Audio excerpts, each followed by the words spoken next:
नमस्ते, सुप्रभात सम्पूर्णमा।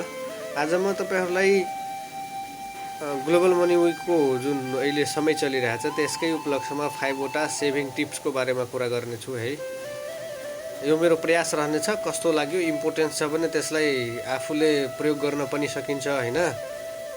आफ्नो चाहिँ इन्कमको आधारमा त्यसलाई प्रयोग गर्न सकिन्छ।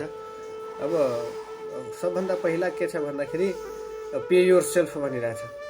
पे योरसेल्फ भनेको तपाईले जुन खर्च गर्नुहुन्छ नि, खर्च गर्नु पूर्व हैन, खर्च गर्नु भन्दा पहिला सेभ गर्नुस् अनि त्यसपछि खर्च गर्नुस्। जुन पैसा बचेर सेभ गरिसकेपछि बच्छ नि त्यो पैसाबाट खर्च गर्नुस्। अनि अर्को छ invest for growth. Invest for growth भनेको पैसालाई यस्तो क्षेत्रमा लगाउनुस् जुन चाहिँ पैसाले हाम्रो लागि काम गरोस् हैन, हामीले चाहिँ पैसाको लागि काम नगर्नु परोस्। त्यो भयो इन्भेस्ट फर ग्रोथ। अनि अर्को छ सेट सेभिङ गोल। जुन हामी पैसा बचत गर्छौं नि, कसैले बैंकमा विभिन्न क्षेत्रमा पैसा बचत गर्छ, त्यसको एउटा गोल राख्नुस्।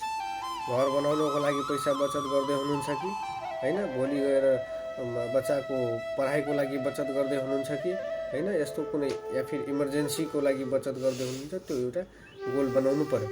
अनि त्यसपछि स्पेन्ड वाइजली भनिरहेछ।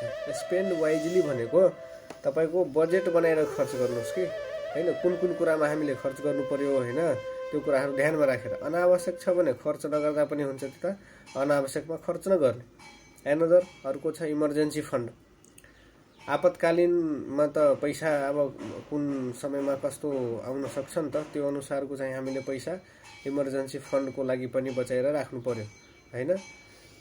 त्यो 5 वटा कुरा। अनि त्यसपछि तपाईहरुले इन्स्योरेन्स पनि गराएर राख्नु।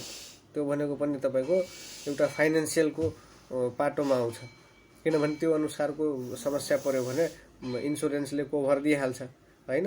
इन्स्योरेन्सले जुन कभर गरिसकेपछि आफ्नो जुन सेभिङ गरेको, इन्भेस्टमेन्ट गरेको जुन पैसा हुन्छ त्यो चाहिँ उता जानबाट बच्छ नि त हैन। त्यो पनि एउटा फाइनान्शियलको पाटो हो, फाइनान्शियल रिस्क लिने काम गर्छ है।